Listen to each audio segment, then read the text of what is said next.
Olá, seres sinápticos, tudo bem por aí? Eu sou a Marisa Fortes e está começando mais um Sinapticamente, com ideias inspiradoras de gente do bem que fazem as nossas sinapses se iluminarem. Ele é um cara filho da USP, fez direito na USP, especializado em direitos humanos, inclusão social. Nos anos 2000, ele sofreu um gravíssimo acidente de automóvel e a partir disso ressignificou a vida e nos provou que é possível vencer mesmo com todas as dificuldades. Um exemplo de homem, de marido, de profissional, é um cara que vem ensinar muito pra gente sobre resiliência e como superar os desafios. Eu estou aqui com o nosso querido André Naves. Como vai você? Tudo bom, Marisa? É um grande prazer ter você aqui. O prazer é meu, muito obrigado pela gentileza. Mas que nas honra! Palavras. A honra é minha. Eu espero que eu não tenha esquecido, quer dizer, gente, esqueci porque o currículo dele é invejável e é gigante, mas aos poucos a gente vai falando aqui sobre as suas credenciais. Não, mas o importante não é falar sobre mim, é falar sobre todos nós. Existe hoje uma luta sua em prol das pessoas com deficiência, as pessoas que precisam. Na verdade, Marisa, a minha luta é pela inclusão social. Seja de que público for. Isso. Todos nós temos nossa individualidade. Uhum. Nossa individualidade é formada pelas características pessoais. Todos nós temos características e temos, portanto, pontos fortes e limitações. Todos nós temos pontos fortes e limitações. Mas, coletivamente, quando nós nos unimos, os pontos fortes de uns complementam as limitações do outros e vice-versa. Portanto, a pessoa não tem deficiência. A pessoa não é deficiente. A pessoa enfrenta as deficiências que a sociedade impõe para ela no dia a dia. Então esse nome assim, PCD, não é um nome muito bom. Como é que a gente fala certinho para a gente não cometer erros? Eu acho bom falar pessoa com deficiência, mas é importante ter em mente que são pessoas, não é igual um pão com manteiga, que a manteiga está ali. Se tem de entender que a deficiência não é da pessoa, é do ambiente. Como eu estava falando, essas características da pessoa podem, quando em contato com a sociedade, com interação com o ambiente social, elas encaram barreiras. E essas barreiras podem deixá-las para trás ou deixá-las incluídas.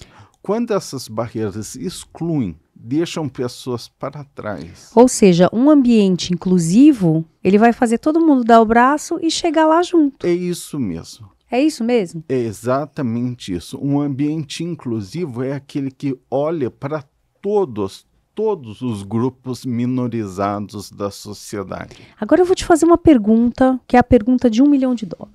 Sim. Olha só, você acha que se você não tivesse passado pelo que você passou, você se tornaria um ativista nessa área? Porque eu acho tão bonita a tua história, sabe?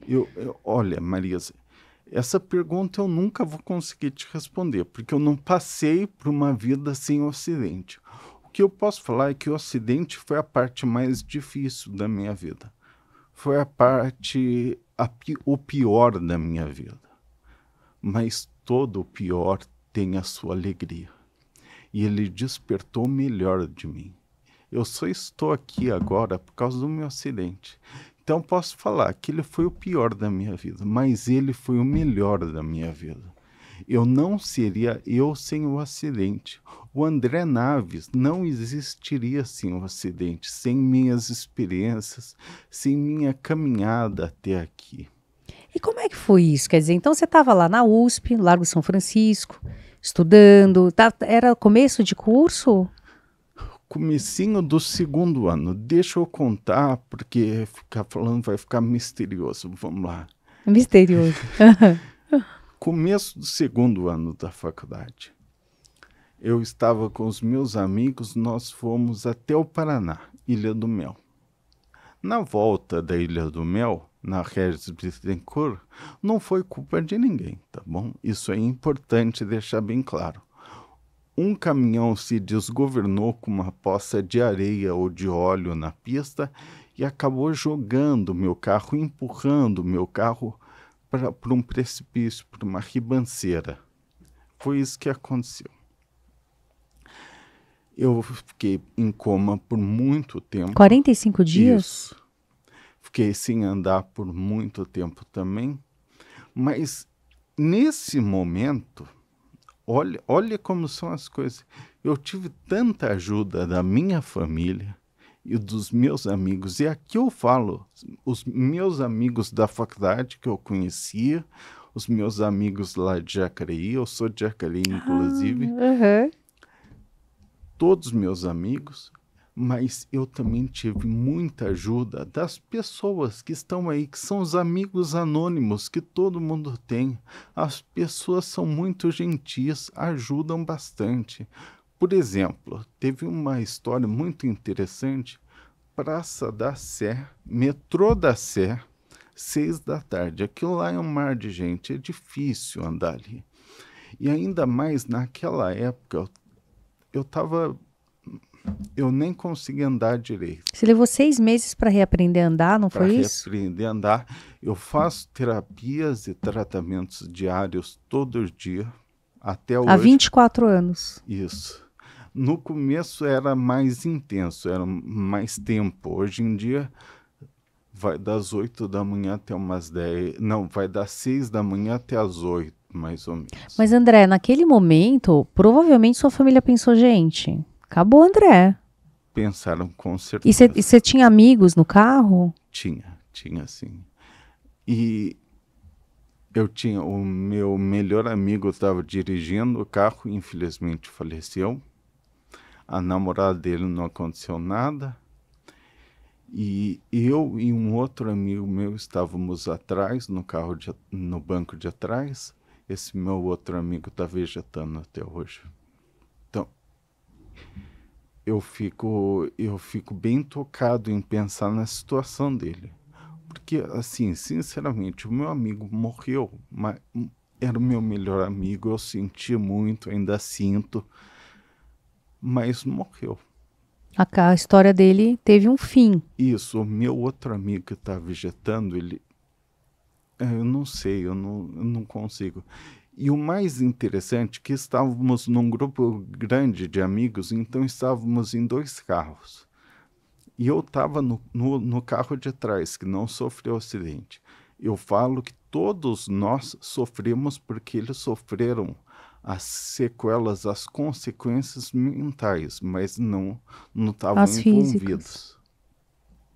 E eu estava naquele carro, não sei o que aconteceu na hora que eu tive de ir para frente. Ou seja, esse acidente aconteceu, ele, de certa forma, muita gente vai achar que foi uma dessas coincidências que tende a acontecer. Se as coincidências existirem, não é o que eu acredito, mas... Você acredita que há um propósito dentro de tudo que acontece? Eu acho que sim. Eu acho que eu tinha de sofrer esse acidente. Tinha mesmo. Para entender várias coisas, para comentar várias coisas também. E talvez para construir um conhecimento que fosse ajudar outras pessoas. Exatamente. Até a sua escolha na Defensoria Pública, né? Como é que se deu isso, então, ao longo... Porque daí você precisou se recuperar, Sim. voltou para o curso. Isso, exatamente. Eu voltei, tudo tranquilo. E naquela época eu estava me formando, estava nascendo essa instituição, a Defensoria Pública. Ela foi desenhada, instituída na Constituição de 88. Mas ela não tinha sido operacionalizada ainda. Em alguns lugares tinha, mas ela começou a surgir mais ou menos naquela época. Mas como é que fazia?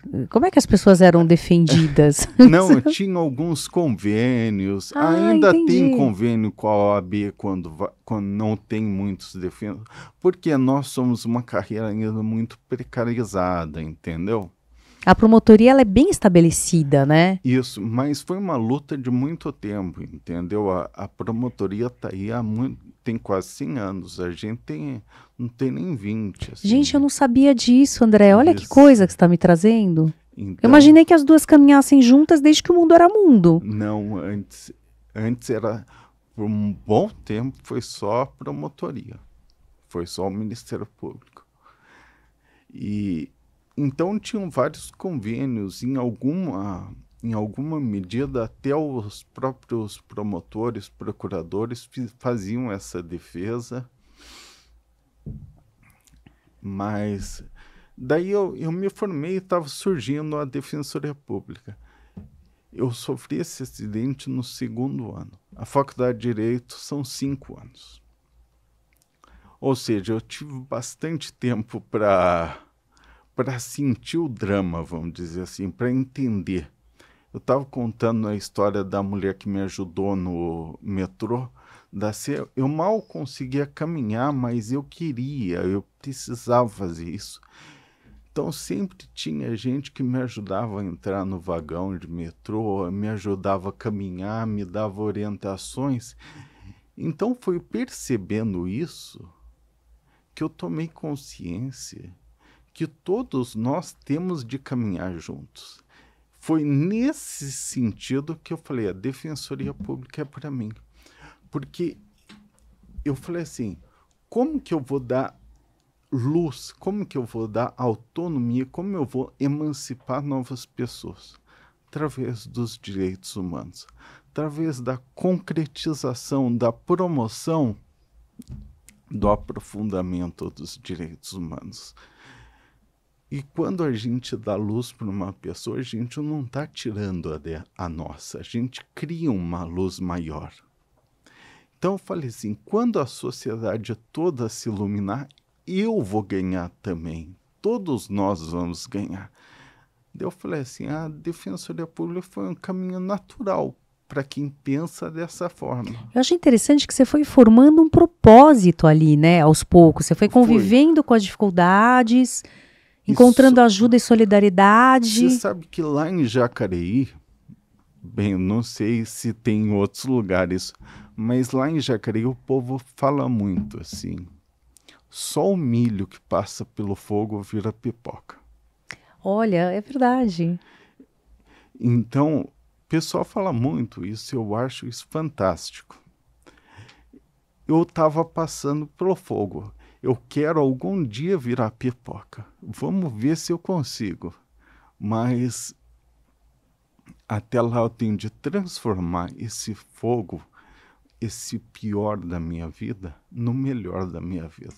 Eu tenho de fazer essa transição, que é mais que um ressignificado pessoal.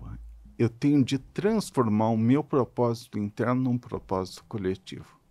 E é interessante que também a sua vida pessoal, ela seguiu, né? Quer dizer, você formou uma família. Formei. E graças a Deus, maravilhosa. Ainda bem. Ainda bem, porque você se considera provavelmente uma pessoa muito completa, né? Porque uma vida cheia de propósito, apesar das adversidades. Uma família maravilhosa, muito sentido no que você faz, né? Uma razão para acordar todos os dias. Eu vou falar, sem o apoio da minha família, hoje em dia minha esposa me dá apoio total. Na época do acidente, minha mãe, meu pai, meus irmãos, todos eles dão. Hoje em dia, minha esposa e minha sogra. Manda um beijo para Ana Rosa, que aliás está aqui conosco, gente, maravilhosa. Amo você, Ana. Um beijo. Pois é, então toda essa rede de apoio que você recebeu, provavelmente fez ali uma sinapse e você pensou, puxa, eu queria que todo mundo tivesse isso. Eu acho que foi por aí. E eu pensei, e a minha rede de apoio, pensa bem. Eu contava com amigos, eu contava com uma família, é lógico, mas eu contava com os anônimos do dia a dia também. Essas pessoas ajudaram muito.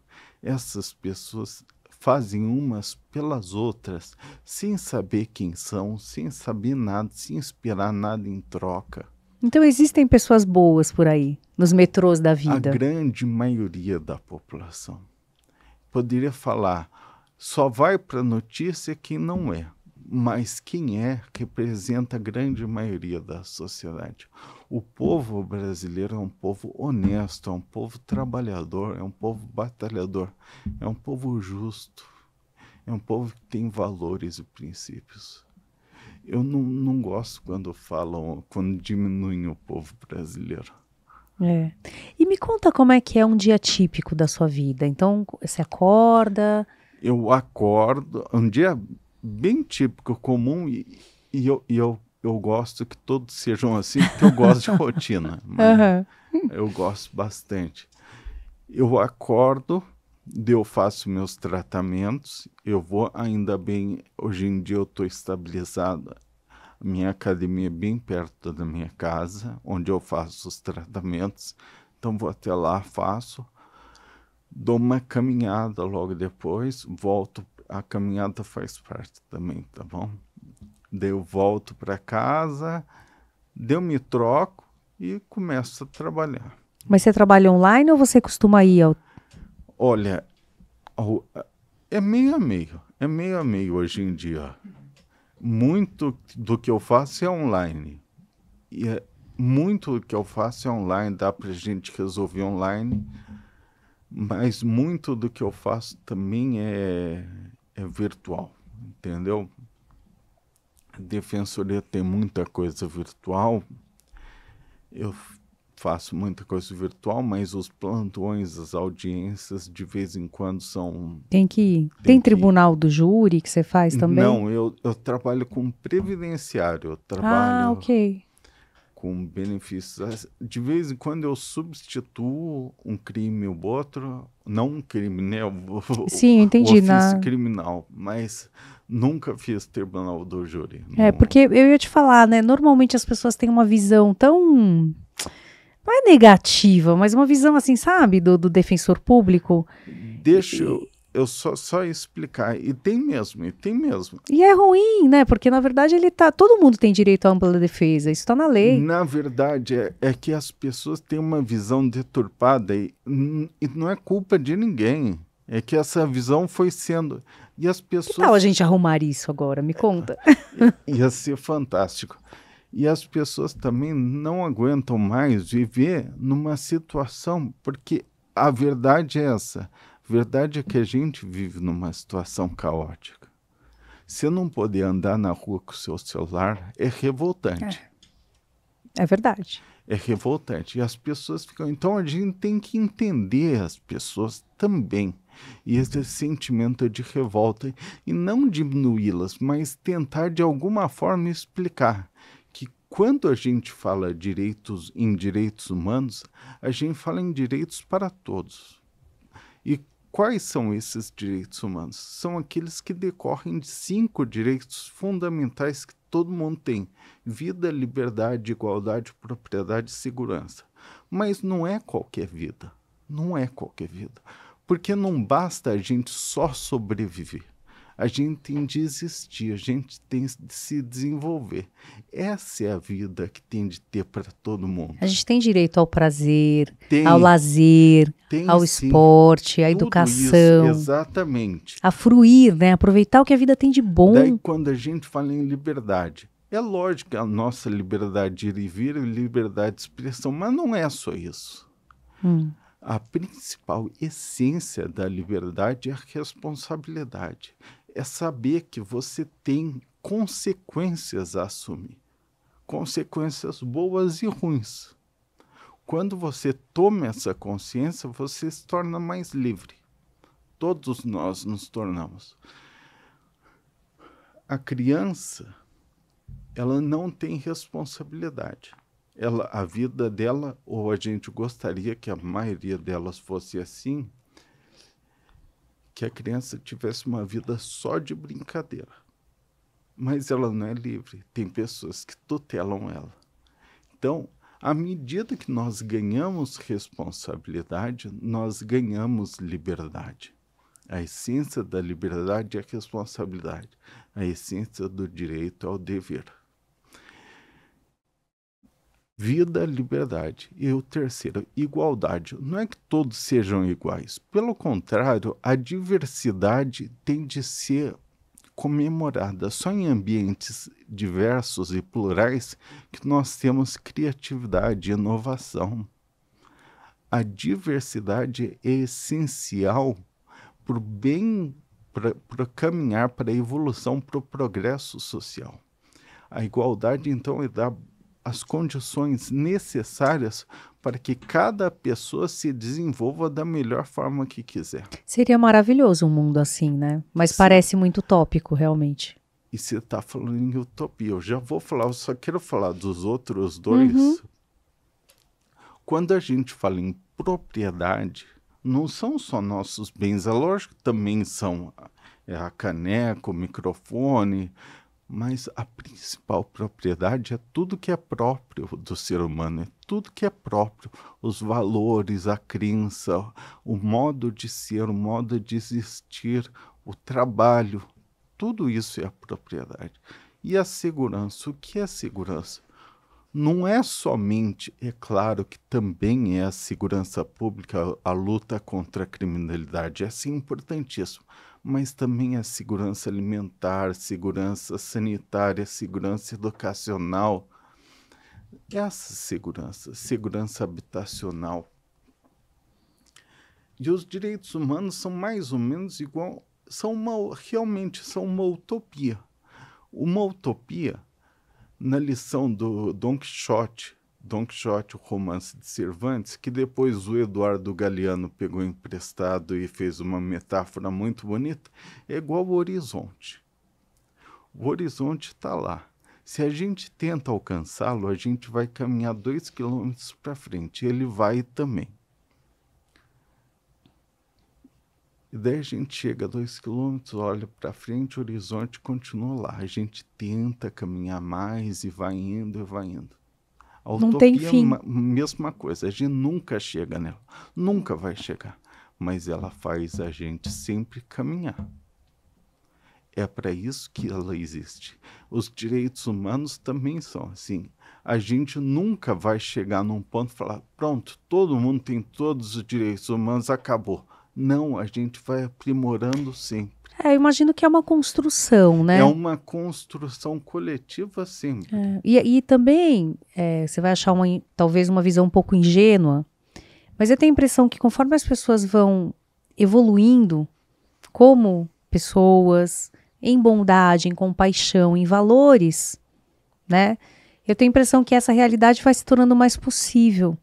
Quando a gente tem empatia, e a gente deveria ensinar isso às crianças muito cedo. Deveria. Porque daí a gente mudaria, em uma geração a gente mudaria a história, sabe? Mas com as necessidades supridas, surgem novas necessidades. Daí nós continuaríamos sempre. Isso seria maravilhoso mesmo. Não é uma visão ingênua, é uma visão que tem de ser feita. É uma visão que a gente tem de fazer, e é isso que a gente está fazendo agora. Não parece, mas dar informação é gerar responsabilidade. Gerar responsabilidade é gerar liberdade. Gerar liberdade é poder concretizar direitos humanos, é emancipar as pessoas. E o que é emancipar as pessoas? Dar direitos humanos, ou em outras palavras, dar dignidade. É dar a luz para essas pessoas, é iluminar essas pessoas. E ninguém perde sua luz quando ilumina o próximo. Pelo contrário, a gente ganha em luz, a gente ganha em complexidade. Em outras palavras, a gente se enriquece. Eu vou contar uma história lá de Jacareí também, eu adoro essa história. Adoro ouvir histórias. Esse programa é sobre ouvir histórias. Tinha uma moça lá em Jacareí, a dona Geralda, que morava numa área um pouco mais afastada de Jacareí. Ela também era conhecida como Dona Dadaia, bom? E um dia, mais ou menos igual hoje, um dia frio com garoa, as fogueiras, era em junho, as fogueiras se apagaram. Ia ter uma festa junina, ela morava mais na zona rural. E ela, como ela era cozinheira, ela tinha um fogão a lenha. E era o único fogão a lenha que tinha uma brasa ali. ela pegou, falou assim, vocês podem vir e usam a minha brasa para acenderem seus tocos. Bem, a primeira pessoa foi, acendeu o toco dele na brasa dela, levou para casa dele, acendeu a fogueira e fez o quê? Começou a fazer a pamonha, tão gostosa. Uma outra pessoa veio e fez quentão. A outra pessoa veio, era o sanfoneiro. E por aí foi. Você percebe que de uma fagulha da dona Dadaia se transformou numa bela festa de São João. Uma construção coletiva. E alguém que estava afastada, estava na zona rural, Exatamente. Né? Geograficamente até nem fazia muito parte, não pertencia tanto assim. Mas é isso que eu estou falando. A gente tem de transformar nossa fagulha em uma festa de São João. E é isso que você faz?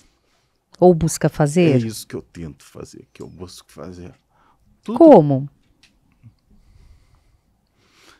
através do meu trabalho, através das minhas atitudes diárias. Nem sempre é fácil. Falando assim, parece que é bem fácil, não é. Mas através das minhas atitudes diárias e através do meu trabalho. O que é meu trabalho? Eu sou defensor público, eu sou mesmo.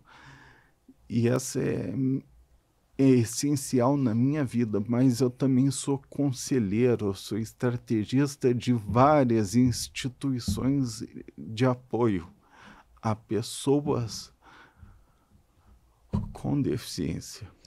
Então essa é também uma parte tua da contribuição. Isso. Que são essas associações. São essas associações. Eu também sou embaixador do Instituto FEFIG. O Instituto FEFIG trabalha com educação. Só semeando na base que nós vamos conseguir construir um futuro mais adequado. Eu sou também amigo da turma do GELO, que trabalha com educação inclusiva. Eu sou conselheiro do projeto Raverim, que trabalha com pessoas com deficiência intelectual e psicossocial. Eu faço todo esse apoio, além de vez em quando, mentorias e palestras para empresas. Eu acho que é nesse sentido que eu tento disseminar essa mensagem. Você está profundamente inserido, então, ali onde as coisas acontecem, de fato, onde a transformação começa. Tô. Né? E fora isso, eu também tenho meu trabalho como escritor. Então, eu queria falar do livro Caminho, a Beleza a Enxergar, é desse ano, acabou de sair. Isso. Me conta um pouco sobre a ideia do livro e o que ele fala. Perfeito. O livro conta a história da minha vida. Basicamente é isso. São narrativas curtas, são pequenas crônicas ou narrativas curtas, mas eu começo na minha infância lá em Jacareí. Desde quando eu estava lá em Jacareí, os aromas, os sabores, quase que uma zona rural que eu estava, e eu gostava daquela experiência toda. Minha vinculação com o agro, com essa vida, com esse estilo de vida. Eu venho para São Paulo, começo a faculdade de Direito. Você veio com a sua família? Não, eu vim... Você veio para a faculdade? Para a faculdade. Eu vim em 99 para a faculdade. Eu sofri esse acidente, eu conto a história do acidente e conto toda a minha história. Não é minha. Bem, eu conto o meu ponto de vista da minha história de superação. Mas a superação, como eu já falei aqui, só acontece coletivamente.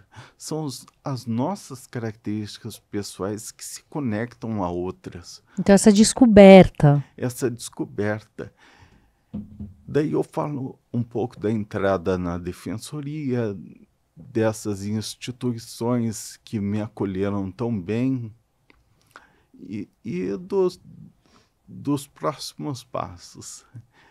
E durante o período que eu estava em coma, ou que eu estava me recuperando, que eu pensava muito, eu percebi Você sabe, eu sempre tive uma vinculação muito grande com as artes, Marias. Eu acho isso Olha, fantástico. aham.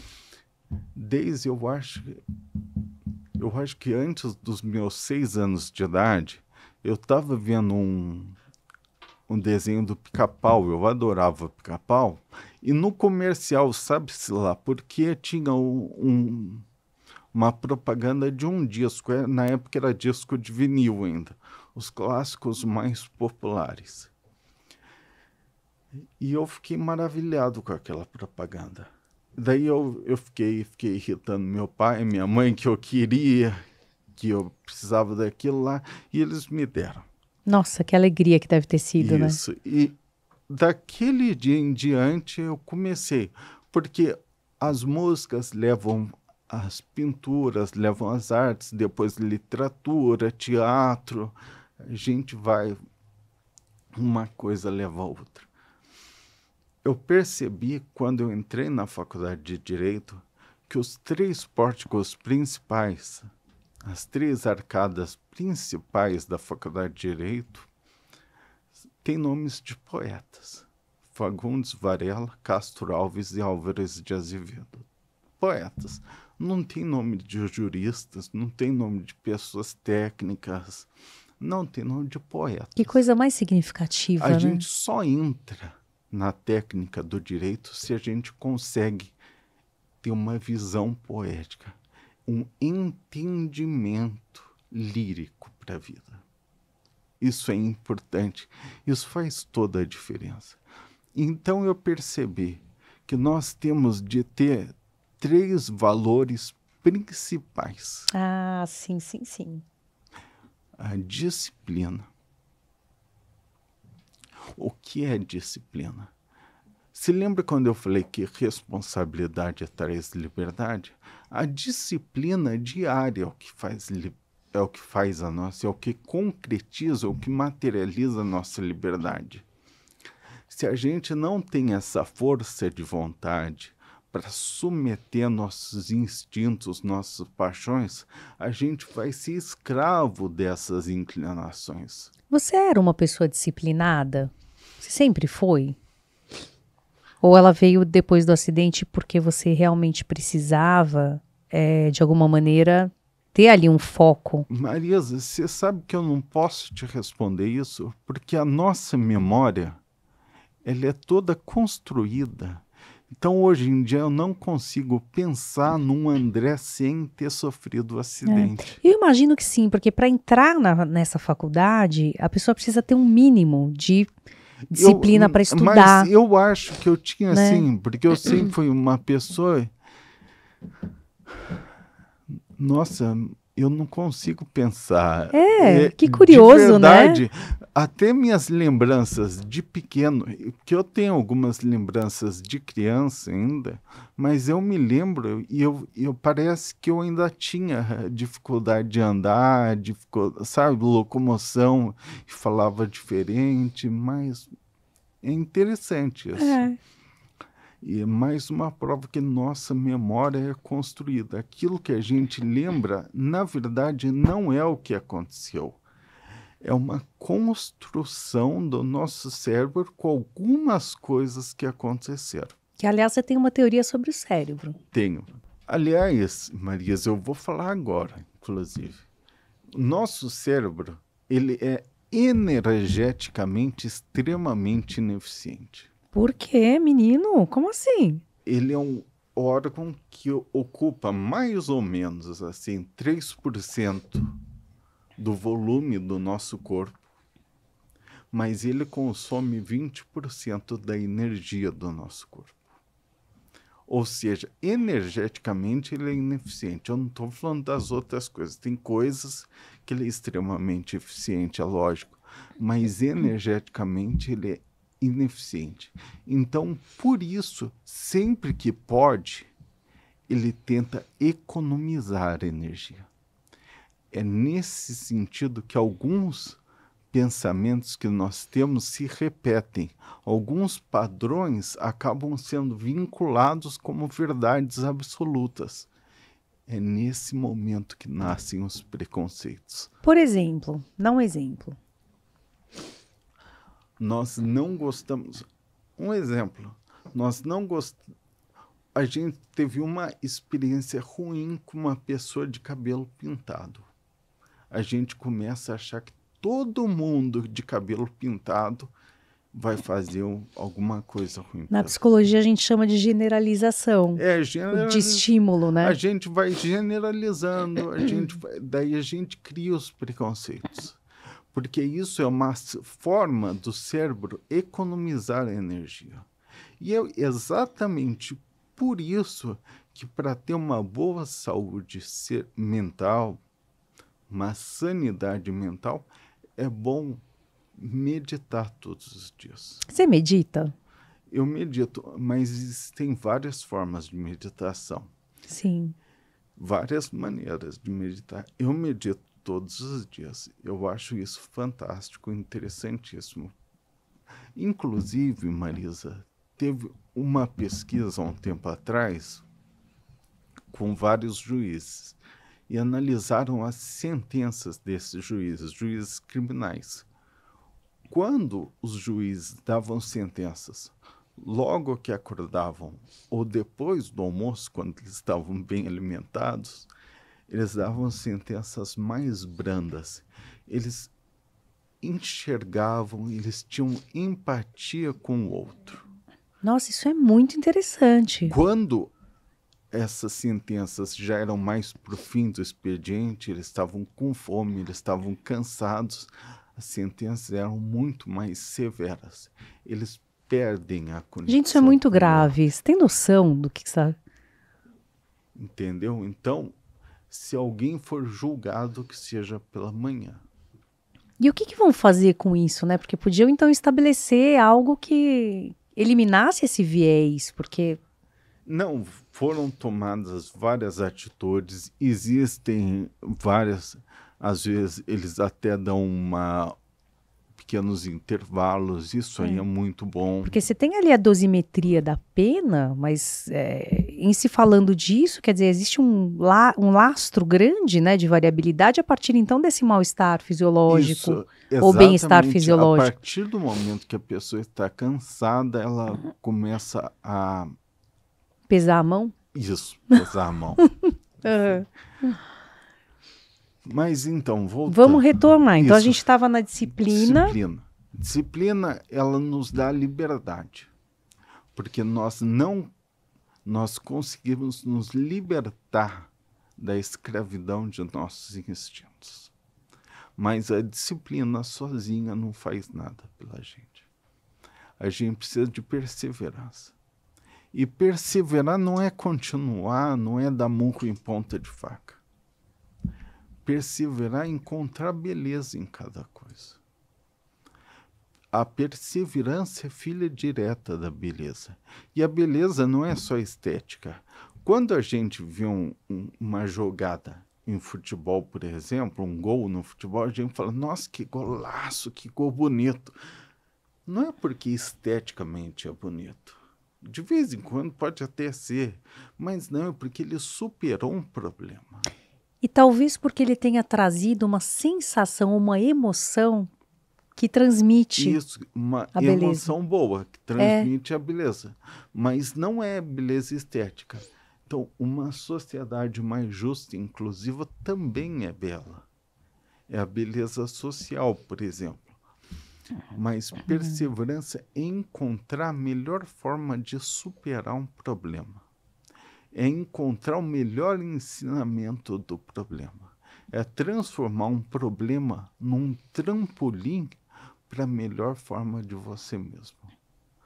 Mas nem a disciplina, nem a perseverança falariam nada sem a alteridade, que é a mais importante dos três. Disciplina, perseverança e alteridade. Alteridade é enxergar o outro. E quando eu falo em enxergar, não é com os olhos. Ninguém enxerga com os olhos. A gente enxerga com o coração, com a alma, com a essência. A gente percebe o melhor de cada pessoa. E percebendo o melhor, a gente não se põe no lugar de outra pessoa Até mesmo porque a gente não sabe todas as experiências, o que aquela pessoa já caminhou, já fez. A gente não tem essa noção. Então, alteridade não é empatia. Alteridade é realmente você desenvolver a capacidade de ver o outro. Ver isso, é exatamente. E querer que o outro dá as ferramentas para o outro se desenvolver da melhor forma que ele queira. Então você fica feliz preservando a liberdade dele, fornecendo a ele subsídios e recursos que ele quer para ele se tornar quem ele quiser ou o que ele quiser. Exatamente. Respeitando, então, isso. Você vai pegar o fogo da sua fogueira e deixar ele acender a fogueira dele na sua. Então é diferente daquele pai que chega e fala, olha, eu vou pagar a sua faculdade se você for médico. Se você resolver que você vai ser artista, você entra na ECA. Porque não vai ter... É o pai que fala assim, eu vou pagar a sua faculdade, ou eu vou te educar da melhor forma que você quiser. Porque às vezes não é o sonho do filho fazer faculdade também. Ele pode querer fazer um curso técnico, ser um belo... eu estava vendo, esses dias estão faltando mestres sapateiros, e é um mercado que está em super alta hoje em dia. É mesmo? Porque tem roupas super sofisticadas e não tem mais mestre sapateiros. Um mestre sapateiro está ganhando mais de 20 mil reais. Gente, bora! Que faculdade faz um mestre sapateiro, pelo amor de Deus? Faz um curso técnico de mestre sapateiro. Que coisa curiosa, André, que você está falando, arrasou. Então, às vezes o filho quer ser mestre sapateiro. E tudo bem o filho ser? O filho gosta de fazer poesia, ele quer ser poeta, deixa, ele vai fazer. Mas ele tem também de ter a responsabilidade e assumir as consequências. Tipo, não vai ter iPhone 15, isso, né? Isso, não vai ter. Mas... são os valores de cada um também. E quem diz que não também? Porque se ele virar um poeta super famoso... ele vai ter tudo isso. Vai ter tudo isso. Ou ele não vai ter também. Ele pode ser um poeta excêntrico. Também tem lá a sua beleza, vai. Tem muita a excentricidade não tem beleza? Tem muita beleza. Eu acho também, eu gosto.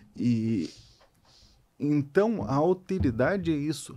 É pegar uma pessoa que está na plateia como espectador e trazer para o palco, para o centro do palco. Para o protagonismo. E deixá-la como protagonista da própria vida. É transformá-la, é iluminá-la, é dar dignidade, é dar emancipação. Em outras palavras, é concretizar e promover os direitos humanos de cada pessoa. E você sabe que você está falando isso? Está me vindo aqui uma história que é assim. Olha que coisa. A proposta desse programa é assim, todo mundo tem uma história para contar e algo a ensinar. Todo mundo tem. Todo mundo tem. Isso então, é assim, verdade. Já veio aqui uma pessoa que trabalha no Outback e veio contar a história dela. Sabe assim, as pessoas mais aleatórias possíveis. Sim. E cada uma delas tem um tesouro interno que deixa aqui na mesa pra gente. Tem um outro livro que eu terminei de escrever recentemente, mas ele não foi lançado. Ele está na editora agora para ser lançado. E eu conto a história do melhor mestre cachaceiro do Brasil. É mesmo? Mestre cachaceiro não é mestre que fica bebendo todas. Ele faz cachaça. Ele faz a melhor cachaça do Brasil. É como o mestre cervejeiro, isso só aí, que ele é o cachaceiro. Cachaceiro. E ele faz... Ele é um senhorzinho lá de Areias. Areias é uma cidade bem pequenininha no Vale do Paraíba. Por acaso, Monteiro Lobato foi promotor lá, porque Monteiro Lobato era promotor, foi lá em Areias. E é o cachaceiro de Areias, né? Ele é famoso, mas ele nem sabe falar direito. E você esteve com ele? Eu nunca estive com ele. Eu conheço ele, assim, de ouvir falar, de amigos que já estiveram. E a cachaça dele também não é vendida. Ele dá de presente para quem ele gosta. Gente, como assim? Que homem incrível! Ele trabalha em outras coisas na roça dele. Ele tem uma produção, eu não sei, eu acho que ele é criador de porco, eu não tenho certeza. e faz a cachaça. Mas olha que pessoa. Isso, é isso. Uma pessoa dessa tem um cabedal de sabedoria e todas as pessoas têm. Cada pessoa tem a sua sabedoria interna. Como eu falei, todos nós temos um ponto forte, aquilo que nós somos bons, mas também temos nossa limitação. E me fala uma Todos coisa, nós. assim, quando você está falando dessas possibilidades, né, de promoção de direitos humanos e tudo, de uma sociedade mais justa, igualitária, na sua opinião, qual o país do mundo que alcançou, que chegou mais perto disso, se é que há, das nossas sociedades? Eu não assim? sei, porque são sociedades tão diferentes. A gente tem de pensar, Marisa, na realidade em que a gente vive. Não, eu sei, mas eu acho que algumas referências, elas são interessantes. Por exemplo, na Dinamarca, se tem licença paternidade, tanto quanto licença maternidade, que é uma maravilha isso. Quer dizer, a criança fica com a mãe 1 ano e o segundo ano é com o pai. Isso. Porque são 2 referências importantes. Isso eu acho incrível.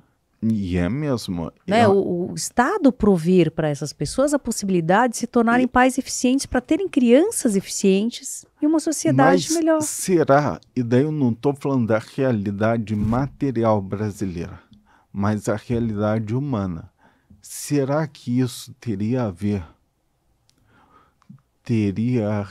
respaldo na nossa sociedade? Então, não sei. No Brasil, É no Brasil. enorme do jeito que é, eu acho mais difícil. É mais difícil, entendeu? A gente está falando da Dinamarca e esse exemplo é fantástico, porque teoricamente isso seria maravilhoso. Mas no Brasil, especialmente nas cidades pequenas, e São Paulo, aqui que a gente vive, apesar de ser uma cidade muito grande, é uma exceção. A maioria do Brasil é de cidades pequenas. Pequenas comunidades. Isso, pequenas comunidades. Quando uma pessoa vive numa cidade pequena, o pai trabalha, mas ele almoça em casa todo dia, a mãe também. Eles tomam café da manhã juntos, eles almoçam juntos, eles jantam juntos. Daí eles vão na casa da avó todo domingo para... Sabe, eu tenho lembranças de infância, mas tão interessantes. Com certeza você em Jacareí teve uma infância tão maravilhosa e muito diferente de uma criança urbana. Isso. Né? Que a mãe sai para trabalhar às 6 da manhã e deixa o filho na creche, aí fica lá até 5 da tarde, aí vai pegar, cansada, pega o ônibus. Depois de 1 hora tá em casa. A gente tem de perceber qual a nossa realidade, o que faz sentido para ela.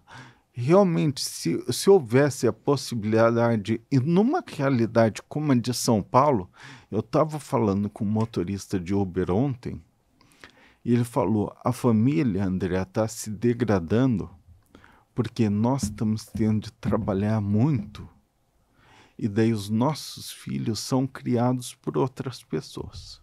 Porque ele trabalhava, a esposa trabalhava e os filhos não ficavam com eles. Eles não tinham tempo para nada. É muito sobre isso.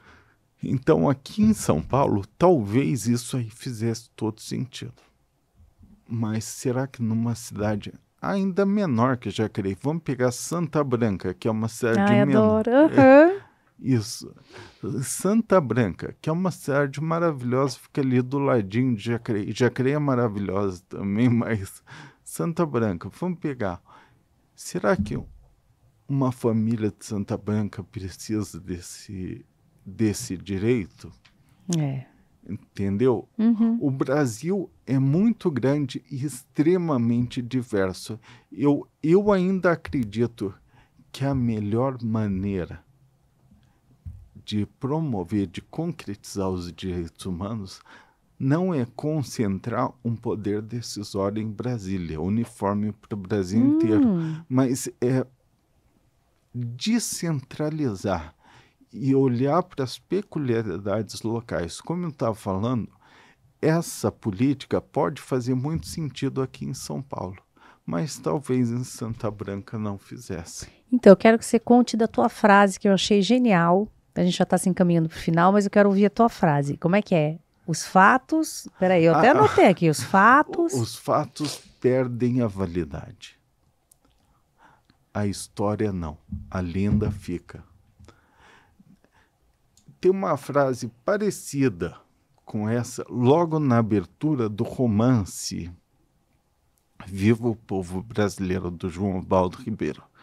É uma frase de abertura, que ele fala: eu vou te contar uma verdade sobre a verdade.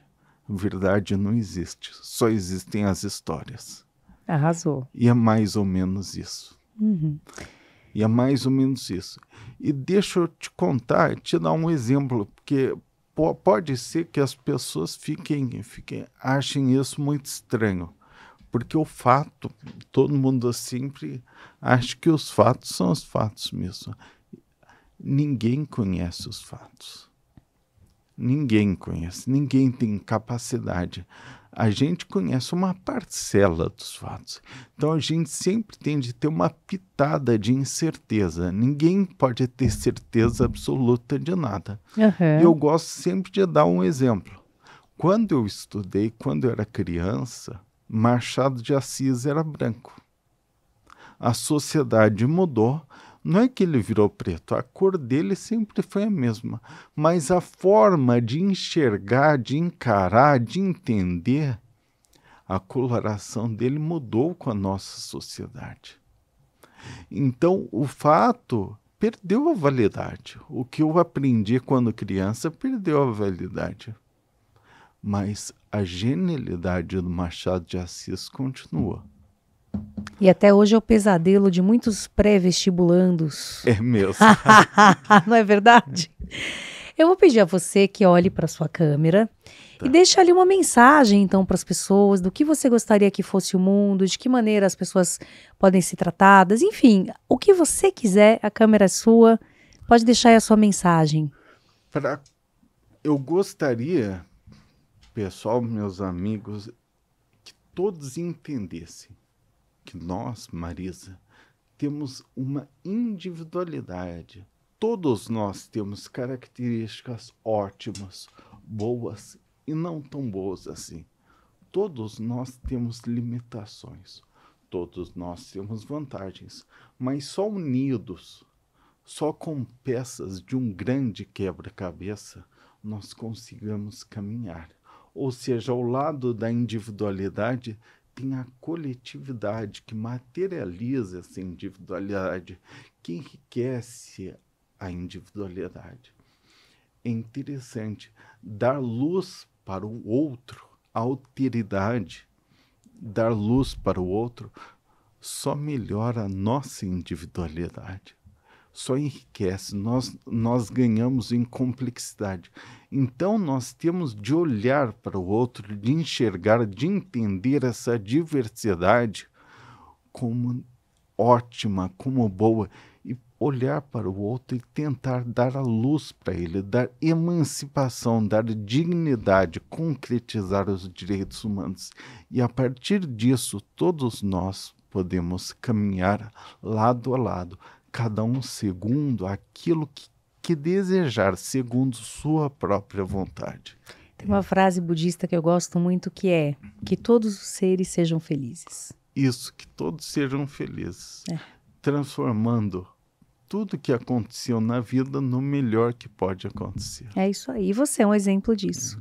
André, quero te agradecer demais pelo seu tempo, por ter vindo aqui compartilhar conosco as suas ideias, que são ideias muito importantes. E espero que você encontre aí muito sucesso na sua caminhada. Obrigado. No lançamento do seu novo livro, né? Então, quem quiser, eu vou deixar aqui na descrição do vídeo, né? Tem esse livro, Caminho, a Beleza é Enxergar. E eu espero aí que vocês entrem em contato com essa história bonita, né? Eu sou suspeito para falar a história da minha vida, né? Foi o pior, mas é o melhor da minha vida também. É isso aí. Vale a pena. Vale a pena. E é isso aí. Chegamos ao fim de mais um Sinapticamente. Muito obrigada pela sua presença, pela sua companhia até aqui. E lembra, cuida de você. Um beijão e até a próxima.